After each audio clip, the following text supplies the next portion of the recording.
기도하시겠습니다. 하나님 감사합니다. 지난 2023년 한 해 동안 하나님의 은혜 가운데 우리를 지켜주시고 보호해 주신 것을 감사드립니다. 하나님이 나와 함께 하신 임마누엘의 복이 가장 큰 복이었습니다.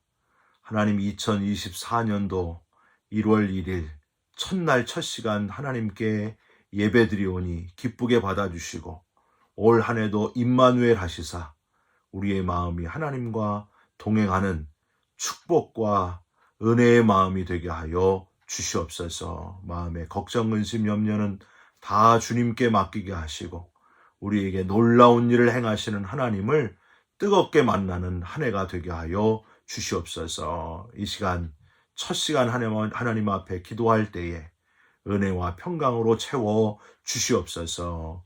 예수 그리스도의 이름으로 기도 올리옵나이다. 아멘. 오늘은 창세기 17장 1절부터 5절까지의 말씀입니다. 아브라함이 99세 때에 여호와께서 아브라함에게 나타나서 그에게 이르시되 나는 전능한 하나님이라 너는 내 앞에서 행하여 완전하라. 내가 내 언약을 나와 너 사이에 두어 너를 크게 번성하게 하리라 하시니 아브라함이 엎드렸더니 하나님이 또 그에게 말씀하여 이르시되 보라 내 언약이 너와 함께 있으니 너는 여러 민족의 아버지가 될지라. 이제 후로는 내 이름을 아브라함이라 하지 아니하고 아브라함이라 하리니 이는 내가 너를 여러 민족의 아버지가 되게 함이니라. 아멘. 오늘은 창세기 17장 1절부터 5절까지의 말씀으로 아브람이 아니라 아브라함이라 하리니, 아브람이 아니라 아브라함이라 하리니 라는 제목의 말씀을 함께 나누고 기도하는 시간을 갖겠습니다. 2024년 1월 1일 오늘 하나님 앞에 첫 시간을 예배드리게 된 것을 먼저 감사드립니다. 올 한 해 동안 하나님의 은혜와 평강이 넘치는 저와 여러분이 되시기를 주님의 이름으로 축원드립니다. 지난주에 연예인들이 이름을 바꾸어 본명이 아닌 예명을 쓴 이야기를 함께 나누었는데 오늘 본문에는 이름을 바꾼 아브라함의 이야기가 등장합니다. 여러분, 원래 이 아브라함의 원래 이름은 아브람이었습니다. 아브람에서 아브라함이 되었는데 이건 굉장히 특별한 사건이었습니다. 왜 특별한가? 아브람이 스스로 이름을 바꾼 것이 아니라 아브람이 자기의 인생 잘 되기를 원해서 스스로 이름을 바꾼 것이 아니라 하나님이 아브람의 이름을 바꾸셨기 때문입니다. 이전의 모습은 다 벗어버리고 아브람아 이제는 새로운 삶을 살아가라, 그런 의미가 담겨져 있습니다. 여러분, 우선 아브람은 무슨 뜻인가? 아브는 아버지이고요, 람은 크다, 높다, 그런 뜻이에요. 그래서 크고 높은 아버지, 그게 아브람이란 뜻입니다. 존경스러운 아버지라는 뜻도 됩니다. 그런데 여기에 히브리어 헤이가 들어가서 아브라함이 된 거예요. 이 히브리어 헤이는 바로 하나님이라는 뜻인 야훼, 하나님의 이름에 들어간 그 글자가 바로 헤이라는 단어입니다. 이스라엘 백성들이 함부로 이름을 부를 수 없는 하나님의 이름에 들어가는 단어가 바로 이 헤였습니다. 그러니까 그동안에는 아브람이 평범한 사람, 한 가정의 한 가장, 그저 존경받는 아버지였지만은 이제는 하나님이 하나님처럼, 하나님이 모든 인류의 아버지 하나님이신 것처럼 아브람 너도 이제 모든 이들, 모든 열국의 아버지가 되라. 모든 나라, 모든 백성의 아버지가 되라. 그런 의미에서 이름을 아브라함으로 바꾸셨다는 거예요. 하나님의 큰 비전, 하나님이 아브라함이라고 바꾸게 하셨다는 그 이름에 바로 이 비밀이 숨겨져 있는 겁니다. 뒤에 17장 15절에는요. 아내 사레를 사라로 바꾸게 하셨어요. 이것도 마찬가지예요. 여러분, 해가 들어가서 이름이 사라가 되었습니다. 접시가 되라는 것이 아니고, 사라 접시가 되라는 것이 아니고, 모든 민족의 어머니가 되라, 열국의 어머니가 되라, 이런 의미가 바로 사라는 이름에 담겨져 있다고 하는 겁니다. 그냥 한 가정의 어머니가 아니고 모든 민족, 열방, 열국의 어머니가 되라, 하나님의 비전을 꿈꾸라, 그 의미가 여기 담겨져 있습니다.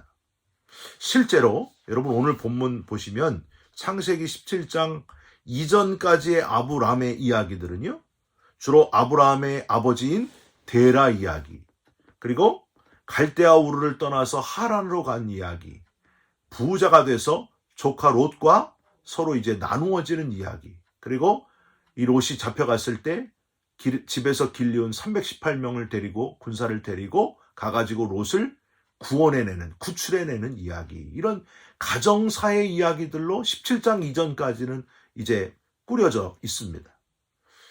그런데 이제 17장부터는 이제는 내가 너를 한 가정의 아버지 정도가 아니라 모든 나라의 아버지가 되게 하겠다 하시는 하나님의 큰 비전의 선포가 바로 아브라함에서 아브라함으로 바꾸라 하는 의미였습니다. 사랑하는 성도 여러분, 하나님은 우리에게 그저 개인 가정 잘 이루고 평범하게 잘 먹고 잘 살아라, 그런 분이 아니에요. 우리의 인생을 통해서 더 큰 비전, 그냥 먹고 사는 것 외에 진짜 큰 비전, 하나님 나라의 비전을 우리를 통해 이루시기를 원하신다고 하는 겁니다. 물론 가정을 잘 이루고 이끌어가는 것도 중요합니다. 그런데 내 개인사, 개인적인 목표 말고 우리 각 사람을 통해서 더 큰 비전, 하나님 나라를 이루기를 원하시는 하나님. 여러분, 2024년도 올 한 해는 하나님 나라를 위해서 내가 할 수 있는 일, 하나님의 영광을 드러낼 일을 꿈꾸시고 이루어 가시기를 주님의 이름으로 부탁드립니다. 여러분, 작은 일이라도 좋습니다. 어떤 분은요, 저는 목사님 늙어서 아무 일도 못합니다, 그러신 분이 있어요. 여러분, 나이는요, 하나님이 보실 때는 아무 차이가 별로 없어요. 늙은이라고 하시는데, 늙었다 그러시는데, 하나님의 일을 하는 사람은 젊은이고요, 하나님의 일을 안 하는 사람은 진짜 늙은이에요. 나이는 숫자에 불과하다. 하나님이 보실 때는 5살이나 90살이나 별 차이가 없어요. 하나님의 일을 지금 내가 하고 있느냐, 구원받은 감격을 가지고 하나님의 영광을 드러내면서 하나님 기쁘시게 하고 있느냐, 지금 하고 있느냐, 그게 중요하다는 거예요. 여러분, 지금 하나님의 일을 안 하고 계시면 진짜 늙은이고요, 진짜 지금 하나님의 일을 하고 있으면 하나님이 보실 땐 젊은입니다. 여러분, 오늘도 하나님의 일을 하기로 다시 결단하시고 열심히 뛰어가는 저와 여러분들이 되셨으면 좋겠습니다. 여러분, 이제 하나님이 나를 구원하신 그 은혜의 감격을 가지고 우리가 하나님의 일을 하는 게 얼마나 중요한가. 아브라함이 아니라 아브라함으로 살아가야 된다는 거예요. 하나님의 큰 비전을 품고 살아라. 그냥 교회 건물 좋고 편하고 그저 내가 아무것도 안 하고 편히 다닐 수 있는 교회, 그런 교회는 무슨 교회예요? 사대교회, 죽은 교회예요. 죽은 교회 성도가 된다는 거예요. 여러분, 이게 심각합니다. 교회가 다 거기서 거기지, 일주일 동안 하나님에 대한 생각은 전혀 없고, 말씀에도 관심도 없고, 한 주간 삶 속에서 그리스도의 향기가 전혀 없는, 여러분, 그런 교회와 그런 신앙생활, 다른 종교 생활하고 무슨 차이가 있습니까? 여러분, 바라기는 그냥 편하게 교회 다니기만 하시면 안 됩니다. 문제는 그렇게 다른 종교기관처럼 그냥 편하게 교회 다니고 그냥 그렇게 해도 신앙생활에 아무 문제 없다고 잘못 가르치는 목회자들이 있다는 거예요. 여러분, 그렇게 돼서는 안 됩니다. 내가 하나님의 말씀에 은혜를 받고 구원받은 기쁨을 가지고 하나님을 기쁘시게 하면서 살아있는 그리스도인으로 뛰어가야 된다는 거예요. 영혼 구원에 아무런 관심이 없는 목회자, 하나님의 마음에 아무런 관심이 없는 교인이 돼서는 안 된다고 하는 겁니다. 여러분, 이스라엘 백성들을 애굽에 있지 않고 광야 40년 훈련시킨 이유가 있습니다. 로마의 압제하에서 바리새인 서기관들, 종교 지도자들이 보이는 성전 건물, 율법 이런 데 너무 집착하니까 예수님이 뭐라 그러셨어요? 이 성전을 헐어라. 내가 3일 만에 도로 지으리라. 그러셨습니다. 살아있는 복음이 껍데기로 전락할까 봐 걱정하셨기 때문입니다. 껍데기 붙들지 말아라. 보이는 성전이 중요한 게 아니고 율법 자체가 중요한 게 아니고 더 중요한 게 있다. 너희는 너희는 하나님의 성전인 것을 왜 알지 못하느냐? 너희가 거룩한 교회가 되라.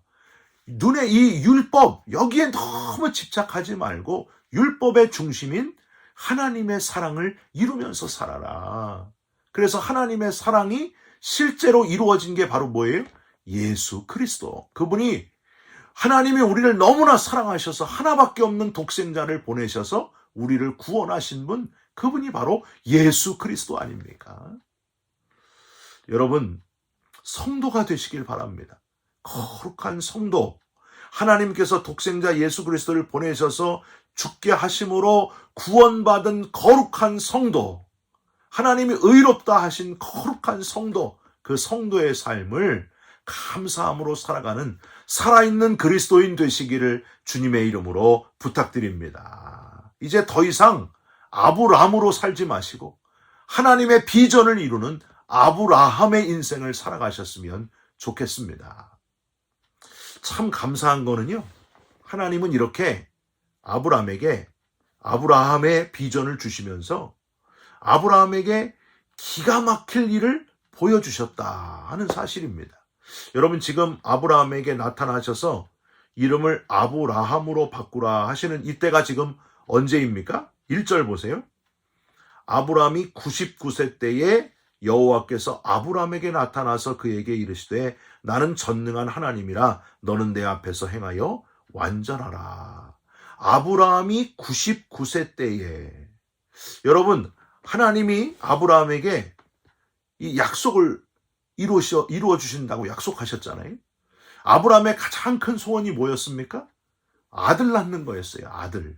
그토록 원하는 아들. 저도 소원이 아들 낳는 건데 이제는 낳을 수가 없어요. 아들 같은 딸 2명이 이제 자라고 있습니다. 아브라함의 소원은 아들 낳는 거예요. 몇 살 때? 75세 때에 하나님이 나타나셔서 내게 아들을 줄 것이다. 그런데 언제 아들을 주셨어요? 25년이 지난 다음 100살이 돼서야 하나님이 아들 이삭을 주셨습니다. 근데 오늘 본문에 뭐라고 되어 있어요? 99세 때. 지금 아브라함이 몇 년을 기다린 거예요? 24년을 기다린 거예요. 참 2년 4개월도 아니고 24년, 길기도 깁니다. 그 긴 세월 동안 하나님이 아들 안 주시려나? 주신다고 했는데 잔머리를 굴려가지고 하가를 통해서 이스마엘이라는 아들을 막 낳았잖아요. 근데 지금 그게 아니었어요. 지금 99세가 될 때에 이제는 24년이 지나서 아브라함과 사라가 다 포기하고 있었을 때 이제는 틀렸구나. 거의 포기 직전, 아니 진짜 포기하고 있었을 그때에 하나님이 지금 오늘 창세기 17장에 나타나셔서 이미 포기한 이 상황에 18장에 보면 내년에 아들이 있으리라 하셨고 21장에 보면 진짜 아들을 낳고 이름을 웃었다. 그래가지고 이삭이다. 이렇게 지었다고 하는 겁니다. 하나님은 이렇게 참 기가 막힐 일을 하시는 분이세요. 저는 이런 하나님을 이렇게 표현하고 싶어요. 스릴을 즐기시는 하나님이시다. 시편 40편 2절에 다윗이 나를 기가 막힐 웅덩이와 수렁에서 끌어올리시고 내 발을 반석 위에 두사 내 걸음을 견고케 하셨도다 하셨는데, 여러분 이렇게 기가 막히게 일하시는, 거의 포기할 때쯤 그때 일하시는 분이시고, 우리가 이제는 하나님 포기하겠습니다, 그때 하나님이 일하셔서 완전히 반전의 역사를 일으키시는 분이 바로 하나님이시다 하는 사실을 여러분 기억하시면서, 이런 기가 막힐 일을 하시는 하나님이 바로 저와 여러분의 하나님이신 것을 믿으시기 바랍니다. 여러분, 그러므로 우리가 걱정, 근심, 어려운 문제를 만날 때에, 지금 걱정, 근심, 어려운 문제를 만나 괴로운 분이 지금 계십니까? 그 문제에 너무 집착하지 말고 눈을 들어 하나님을 바라보시고 하나님 기뻐하실 일을 한번 해보시기 바랍니다. 너희는 먼저 그의 나라와 그의 의를 구하라. 그리하면 이 모든 것을 너희에게 더하여 주시리라.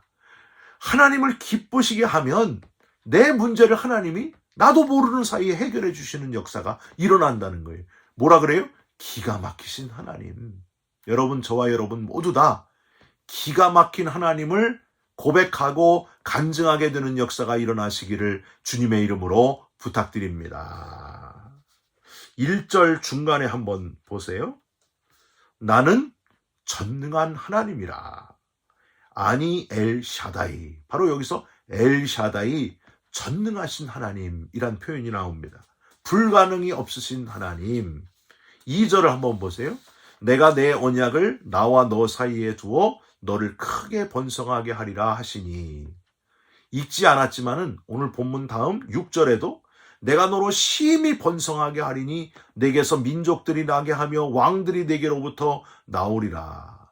7절에는 내가 내 언약을 나와 너 및 내 대대 후손 사이에 세워서 영원한 언약을 삼고 너와 내 후손의 하나님이 되리라 하셨습니다. 할렐루야. 우리 후손에 이르기까지 영원히 언약을 세우시고 영원히 하나님이 되시겠다고 아브라함에게 약속하신 하나님. 여러분, 우리가 누굽니까? 아브라함의 후손들 아닙니까? 정말 하나님은 그 약속을 이루어 주셨습니다. 그리고 우리 다음 후손들에게, 믿음의 후배들에게 또 약속을 이루어 주실 겁니다. 여러분, 우리가 꿈꿔야 될 게 뭐예요? 아브라함처럼 아브라함이 되는 하나님의 비전, 열국의 아버지와 어머니가 되는, 모든 인류의 정말 아버지가 어머니가 되는 그 비전을 꿈꾸시면서 하나님의 비전을 꿈꾸시고 전능하신 하나님의 역사를 기대하시고 힘있게 달려가는 2024년 한 해가 되시기를 주님의 이름으로 축원드립니다. 구원받은 감격, 나를 구원해 주신 은혜, 그것만으로 하나님 충분합니다. 이미 받은 은혜가 너무 많습니다. 구원받은 기쁨을 가지고 힘있게 승리하며 살아가는 저와 여러분이 되시기를 주님의 이름으로 축원드립니다. 기도하겠습니다. 하나님, 이제는 아브람이 아니라 아브라함으로 살아가게 하여 주시옵소서.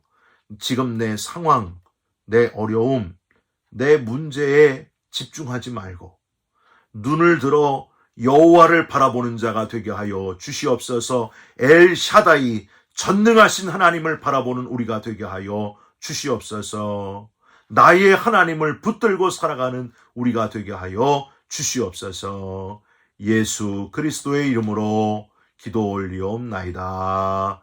아멘. 하늘에 계신 우리 아버지여, 이름이 거룩히 여김을 받으시오며 나라가 임하시오며 뜻이 하늘에서 이루어진 것 같이 땅에서도 이루어지이다. 오늘날 우리에게 일용할 양식을 주옵시고 우리가 우리에게 죄진 자를 사하여 준 것 같이 우리 죄를 사하여 주옵시고 우리를 시험에 들게 하지 마옵시고 다만 악에서 구하옵소서. 나라와 권세와 영광이 아버지께 영원히 있사옵나이다. 아멘. 새롭게 시작한 2024년 한 해에는 하나님을 의지하고 하나님의 큰 비전, 아브라함의 비전을 꿈꾸고 그 꿈을 이루어가는 저와 여러분들이 되시기를 주님의 이름으로 축원합니다. 여러분 사랑합니다. 축복합니다. 감사합니다. 새해 복 많이 받으십시오.